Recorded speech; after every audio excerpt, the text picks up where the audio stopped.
नमस्कार साथियों, आज हम बात करते हैं एक ऐसी घटना की जिसे सुनकर आप दंग रह जाएंगे।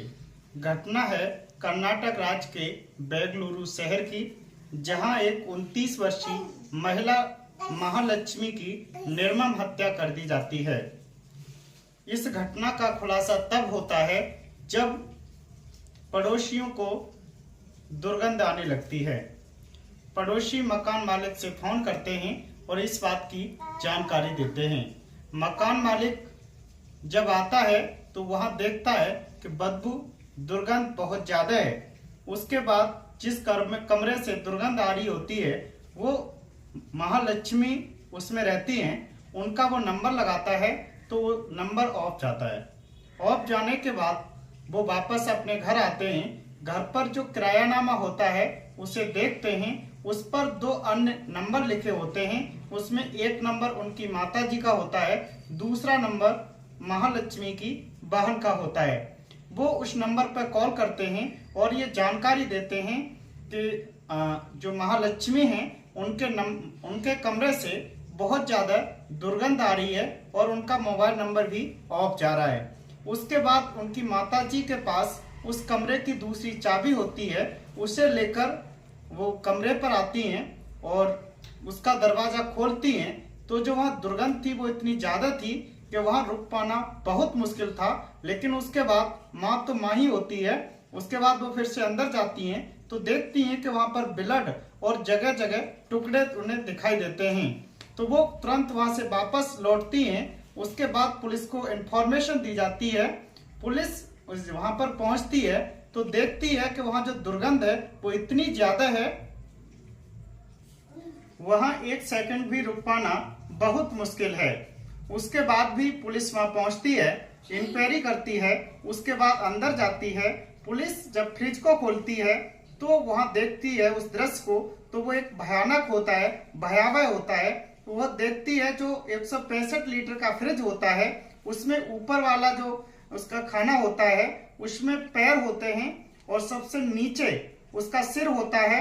बाद में बॉडी के अन्य जो अंग होते हैं वो बीच वाले खाने में होते हैं और बाद बाकी कुछ टुकड़े कमरे में फैले हुए होते हैं। और जो उसकी दुर्गंध होती है वो इतनी ज्यादा होती है कि पुलिस भी उस डेड बॉडी को उठाने के लिए वहां मुर्दाला से व्यक्ति को बुलाती है और तब उस डेड बॉडी को इकट्ठा करवाती है। उसके बाद उनकी जब गिनती की जाती है तो वो मीडिया रिपोर्ट के अनुसार बताया जाता है कि उसके 59 टुकड़े किए गए थे। तो इस तरीके से एक निर्मम हत्या की गई थी महालक्ष्मी की। अब जब पुलिस इस घटना को देखती है तो फिर उसके बाद वो जांच पड़ताल शुरू करती है।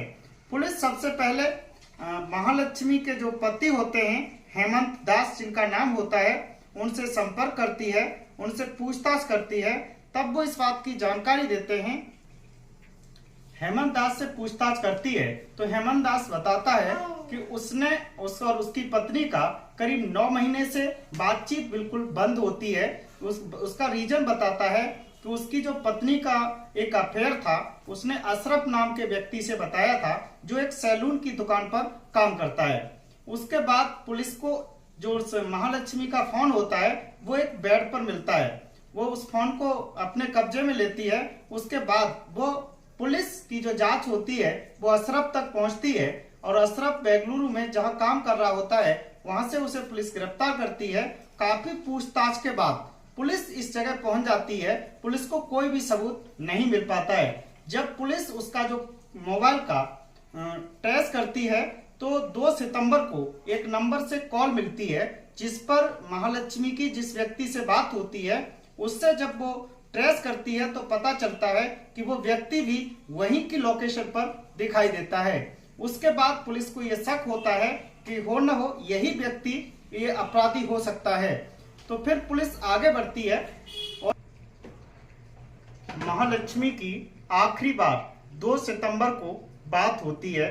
उसके बाद इस घटना का जो खुलासा होता है वो 21 सितंबर को उसकी लाश मिलती है। यानी कि 19 दिनों में लाश के साथ जो कंडीशन थी वो इतनी भयावह थी। लाश पूरी तरह से सड़ चुकी थी और काफी कीड़े भी उस जगह दिखाई दे रहे थे, जिससे कि स्थिति बहुत बदतर सी दिखाई दे रही थी। अब जब उसे टेस्ट किया जाता है, उसके बाद आरोपी की जो लोकेशन है वो मिलती है भुवनेश्वर में, यानी कि उड़ीसा में। उसके बाद पुलिस लोकल पुलिस के साथ उसे तलाशने की खोज करती है, तो वहां पहुंचती है तो उसे ये जानकारी होती है कि उसके भाई से उसकी मुलाकात होती है। तब वो ये बताता है कि उसने उसके पास कॉल की, उसे इस बात की जानकारी दी थी कि हम लोग यहाँ से बेंगलुरु से बाहर चले जाएं, यानी कि जो कमरा था जहां वो रह रहे थे उसे वो खाली करवा देता है। उसके बाद उसने पूरी घटना को बताया कि मैं फोन पर नहीं बता सकता हूं, वहां आकर के ही बताऊंगा। तो उसने पूरी जानकारी दी, कहा कि उसने महालक्ष्मी को मार दिया है।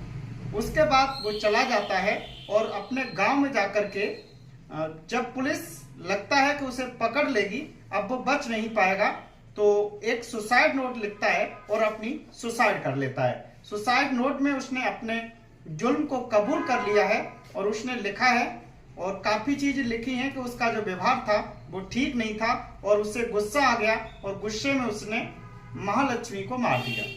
तो जिस तरीके की जो घटना थी, आज से 2 सितंबर को यानी कहा जा सकता है तो उसकी वो लास्ट कॉल थी और हो सकता है उसी दिन उसकी हत्या की गई हो। तो ऐसी सही और सटीक जानकारी के लिए आप हमें सब्सक्राइब और शेयर जरूर करते रहिए।